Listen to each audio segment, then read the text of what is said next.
आप देख रहे हैं Awaz Watan news. Hyderabad chief operating officer HESCO Roshan Odho ने लतीफ़ाबाद के मुख्तलिफ सब डिवीज़न का एक्सीएन सजाद मेमन के हमरा सरप्राइज विजिट किया। लतीफ़ाबाद पहुंचने पर समाजी शख्सियत मोहम्मद नवीद शेख ने उनका इस्तकबाल किया। Chief operating officer HESCO Roshan Odho ने सब डिवीज़न में बिजली चोरी के खिलाफ ऑपरेशन के हवाले से तमाम तर तफसीलात भी ली।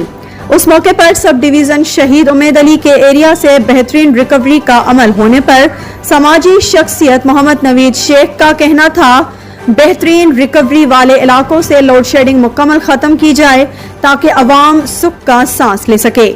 हेस्को चीफ रोशन ओढो ने तमाम एसटीओज को अपने एरिया से रिकवरी 100% करने की हिदायत और बिजली चोरी में मुलविस अनासर के खिलाफ सख्त कार्रवाई का हुक्म जारी किया। उनका मजीद कहना था कि इस वक्त हेस्को में मेंटेनेंस का काम जारी है, अनकरीब उसके बेहतरीन नताइज अवाम को मिलेंगे।